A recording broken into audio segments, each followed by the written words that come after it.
양귀비가 알록산을 목욕시키다가 음부에 긁힌 상처를 입었다. 당 현종은 직접 보고도 노하지 않고 그녀에게 상을 주었다. 안록산의 난은 당나라의 번영에서 쇠퇴로 가는 중요한 전환점이었습니다. 이 혼란의 근본 원인은 당연히 안록산에서 비롯되었습니다. 현종은 항상 안록산을 극진히 대했지만 안록산은 감사하기는커녕 오히려 반항심을 품고 있었습니다. 역사 기록에 따르면 안록산은 키가 작고 뚱뚱한 사람으로 묘사됩니다. 평범한 외모에도 불구하고 그는 뛰어난 언변과 높은 정서 지능을 지녔으며 당나라의 수많은 관리들을 설득하는 데 성공했고 심지어 현종과 양귀비의 특혜까지 받았습니다. 그러나 인간의 탐욕은 끝이 없었고 안록산은 현재의 영광과 권력에 만족하지 못하고 당나라를 탐하기 시작했습니다. 1. 양귀비가 알록산을 목욕시켰다는 소문. 그는 높은 감성 지능을 가지고 있으며 아름다운 여성의 마음을 사로잡는다. 양귀비가 알록산을 목욕시킨 사실이 공식 역사에 기록되지 않은 것은 이해할 만한 일입니다. 당나라 역사가들은 궁궐의 이미지를 손상시킬 만한 그런 추문을 결코 기록하지 않았을 테니까요. 춘추시대에도 역사가들은 객관성과 엄격성을 유지하며 국가에 해가 될 만한 세부 사항은 피하려고 노력했습니다. 이 사건에 대한 공식적인 기록이 없으니 실제로 일어났을까요? 가능성이 매우 높습니다. 비슷한 이야기가 수많은 비공식적인 역사 기록에서 발견됩니다. 연기가 나면 불이 난다 라는 속담처럼 양귀비와 안록산이 정말 무고했다면 그렇게 많은 소문이 돌지 않았을 것입니다. 게다가 당나라 관리들은 이러한 소문을 공식적으로 반박한 적이 없습니다. 양귀비가 알록산을 목욕시킨 것은 낭만적인 관계라기보다는 의례적인 행위였습니다. 안록산은 현종을 아버지로 모셨고 양귀비는 그의 총애하는 후궁이어서 자연스럽게 그의 대모가 되었습니다. 안록산은 양귀비보다 20살 이상 나이가 많았지만 그의 나이는 그를 어머니라고 부르는데 전혀 문제가 없었습니다. 안록산은 뛰어난 정서 지능을 지녔고 현종과 양귀비 앞에서 춤을 추고 안부를 전하며 점차 그녀의 총애를 얻었습니다. 만약 양귀비가 알록산을 몹시 싫어했다면 직접 목욕을 시켜주지는 않았을 것입니다. 당나라 시대에는 아이를 낳은 지 3일째 되는 날 목욕의식을 거행했는데 어머니가 아이를 직접 목욕시키는 것은 행운의 징조였다.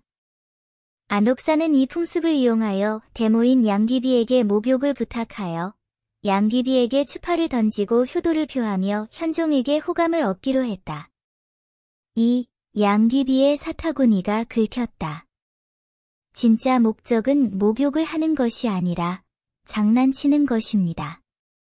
현종은 안록산이 양귀비를 어머니처럼 진심으로 아끼는 모습에 감동하여 그 행위가 재미있다고 생각하여 이 특이한 목욕의식을 받아들였습니다.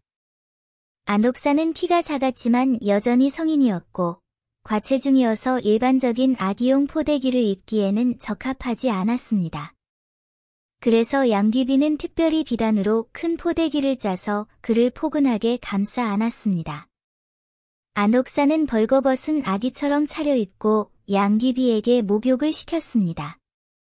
양귀비는 정말 아름다웠는데 어찌 반응하지 않을 수 있었겠습니까?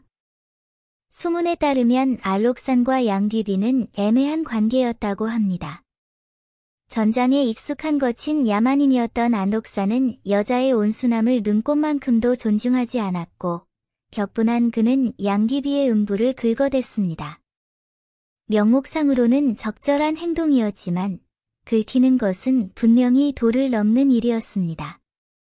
당 현종이 진실을 알았다면 몹시 괴로워했을 것입니다. 양귀비는 흉터를 가리기 위해 자신의 은밀한 부위를 가리는 옷을 특별히 제작했습니다. 역사 기록에는 현대 브라의 원형인 허자, 합자라고 기록되어 있습니다. 3. 당현종은 이 일을 직접 목격했지만 노하지 않고 오히려 보답했습니다. 당나라 현종 황제시여, 당신은 정말 조심하셔야 합니다.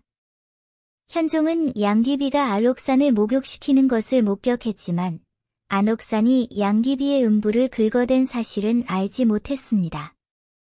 오히려 재미있어하며 그 일이 꽤 우스꽝스럽다고 생각했습니다. 현종은 마음이 넓었고 어쩌면 너무 순진해서 무엇이 잘못되었다고 생각하지 못했을지도 모릅니다.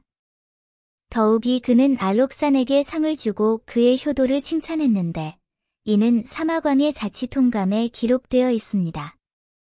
그 후로 안록산은 어머니와 아들의 지위를 얻었고 후궁에서 더 큰 자유를 누렸으며 양귀비의 궁궐에서 자주 묵고 양귀비와 함께 식사하고 함께 놀았습니다.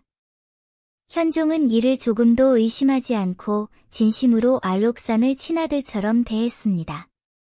그러나 현종의 진심은 안록산의 충성을 얻지 못했습니다. 안록산은 현종이 황후는커녕 왕위조차 제대로 다스리지 못하는 어리석은 바보라고 오래전부터 확신하고 있었습니다. 안록산이 반란을 일으켜 수도에 접근했을 때조차 현종은 여전히 믿을 수 없었습니다. 이러한 무능함은 안록산의 난 이후 당나라가 쇠퇴하는 데 결정적인 요인이 되었습니다. 이는 당나라 현종이 마위로 도망갔을 때 장군과 군사들이 양귀비의 처형을 강력히 요구한 이유도 설명해줍니다. 누구도 이 터무니없는 얽힘을 견딜 수 없었기 때문입니다. 요약하자면 양귀비는 전통적인 3일 목욕 의식을 활용하여 안록산을 목욕시켰는데 이는 두 사람의 특별한 관계를 보여줍니다. 안록산은 심지어 그녀 앞에서 그녀의 음부를 긁어댔지만 현종은 화를 내기는커녕 오히려 그에게 상을 주었습니다. 이 어처구니없는 순간은 당나라 쇠퇴의 근본 원인을 드러내며 안사의 난 발발은 결코 우연이 아니었습니다.